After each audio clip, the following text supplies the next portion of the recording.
Sergius I was the Ecumenical Patriarch of Constantinople from 610 to 638.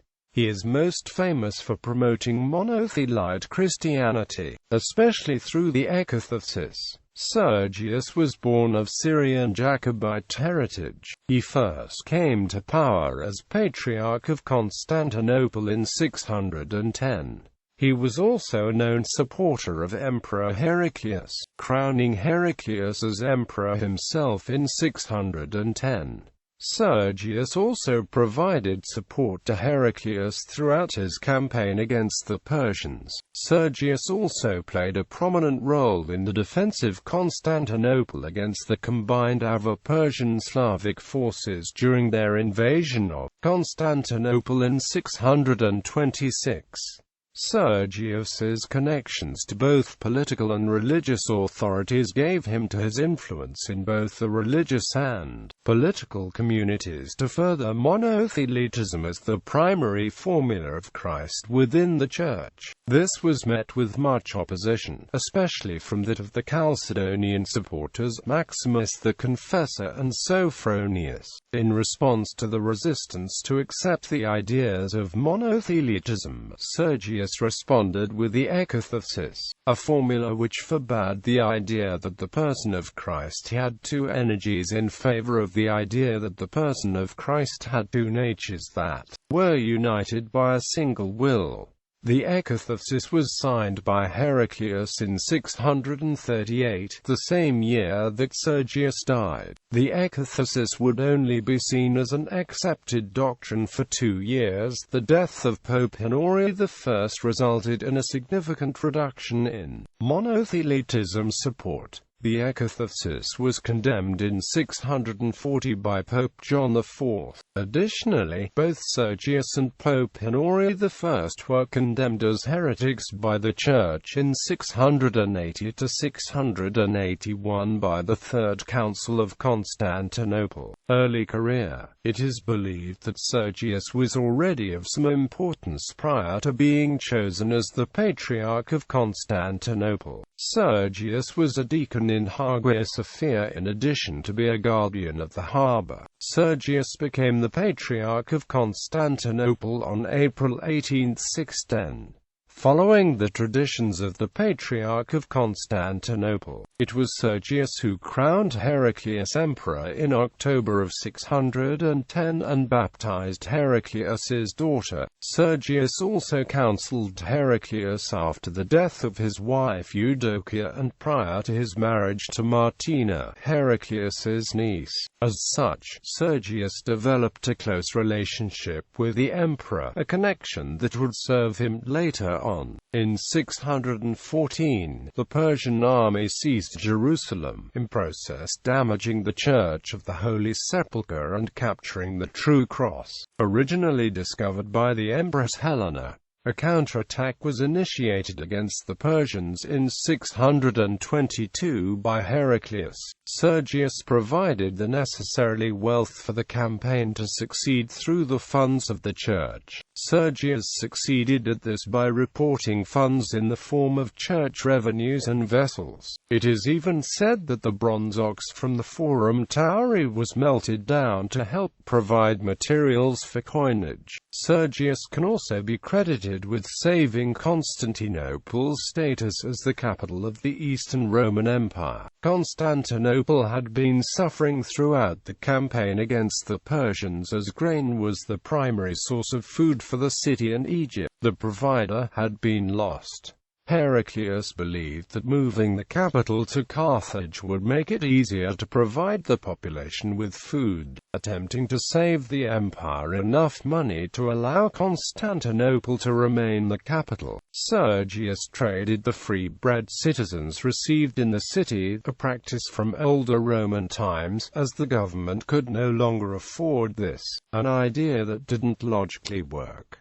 By 622, Sergius's abilities were well recognized by Heraclius. As a result, Heraclius assigned Sergius the care of both his son Theotokos and Constantinople. In 626, during the absence of the emperor's campaign against Sassanid Persia, the Avars and Sassanid Persians, aided by large number of allied Slavs, laid siege to Constantinople. Along with the Magister Militum bonus, he had been named regent and was in charge of the city's defense. He led a litany to the heritage.He just before the final attack of the Avars, and right after completing it, a huge storm crushed the invading fleet, saving Constantinople. It is reported that Sergius carried the icon of the Mother of God around the city walls of Constantinople. The storm was credited as a miracle from the Mother of God, though Sergius was credited with persuading her to the point of involvement. It was rumored that a previous hymn of the Eastern Orthodox Church was composed in honor of this battle and of Sergius. Monothelitism. Background. With the victory over the Persians, rifts in the religious society began to emerge again between Monophysite and Chalcedonian beliefs. Both Heraclius and Sergius planned to adopt a form of monergism. The hope was that the religious formula would be able to connect the different religious beliefs and provide a sense of unity within the empire. Sergius promulgated the belief that Jesus Christ had two natures but one will, known as monothelitism. It was hoped that the idea would appeal to both Chalcedonians and to Monophysite followers in the empire, as it fused basic principles taken from both realms of practice.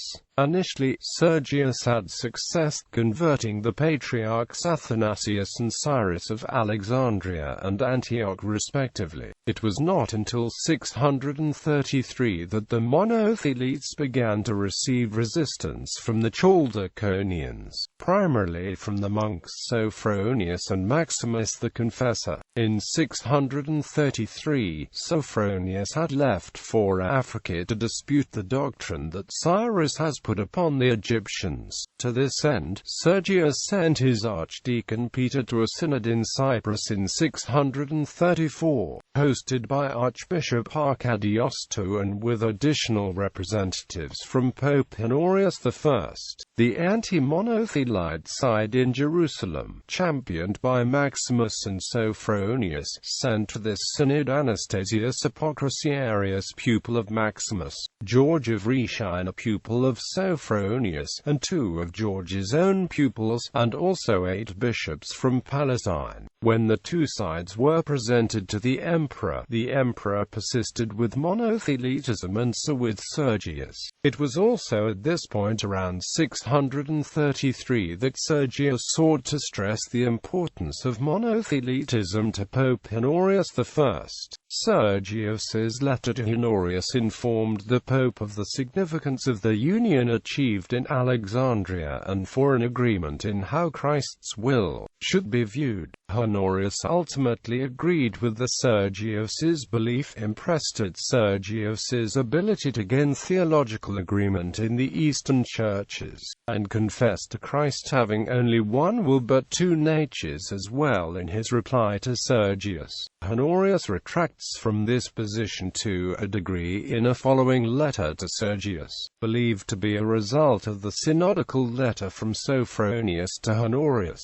The Ecthesis. Sergius sought to create a formula that would be able to fully please both the Chalcedonians and the Monophysites. The eventually forbade discussion on whether Christ had one or two energies within him and instead insisted that the Lord had two different natures, incarnated within a single will and body. Sergius would lead to call this statement the Ecthesis, or exposition. These beliefs were in similar accordance to the beliefs of Hominis. This furthered Sergius's formula in realms of both Chalcedonian and Monophysite practice. It can be argued that Hominis did not quite understand the point of Sergius's formula, but it is accepted that he supported it regardless. Still, the Ecthesis was not well received by all Chalcedonians. Sophronius viewed it poorly, to the point that he published a decree against it. Emperor Heraclius II was hesitant to sign off on Sergius's work. While Sergius had finished the Ecthesis in 636, it was not signed into approval by Heraclius until 638, the same year as Sergius's death. The Ecthesis of 638 CE was issued by Emperor Heraclius with the agreement of Sergius. This document defined monothelitism as the official imperial form of Christianity, and it would remain very controversial in the next years after its implementation.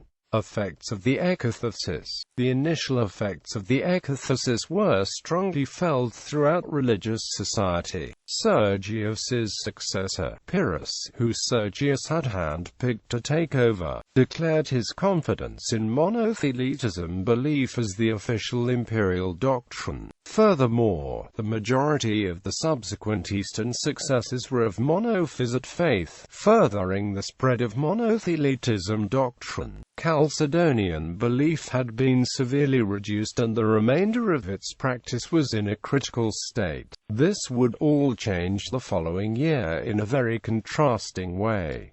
Death of Sergius, reversal of the Ecthesis, and resulting condemnation. Sergius died in December of 638, only months after Heraclius had instated the Ecthesis. Despite the strong initial spread to monothelitism belief, 640 brought an abrupt end to this. A series of events happened in short order following 638. Honorius and Sergius had died in 638.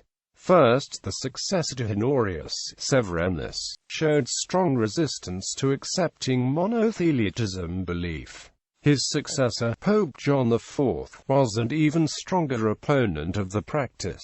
Finally, following the death of Heraclius in 641, both the subsequent emperors Constantine III and Constans II were of orthodox practice and appeared to have removed the Ecthesis as the official, imperial doctrine, by request of Pope John IV. This effectively crushed the remaining foundation of monothelitism doctrine as orthodox teachings appeared to quickly restore back throughout the empire. By 680, all monothelite support had faded and orthodox belief was in full order again. The resulting Roman Easter Synod of 680 concluded that Christ had two wills and that all who had opposed this belief were to be condemned as heretics. Monothelitism was finally declared a heresy at the Third Council of Constantinople AD 680 to 681, as were both Patriarch Sergius I of Constantinople and Pope Honorius I, who remains the only condemned pope to this day. As quoted from the council, Honorius, sometime Pope of Old Rome, as well as the letter of the latter to the same Sergius, we find that these documents are quite foreign to the apostolic dogmas, to the declarations of the holy councils, and to all the accepted fathers, and that they follow the false teachings of the heretics. The council lasted a total of 18 sessions in declaring the heresy of Sergius, the first being in November 680 and the last being in September 681.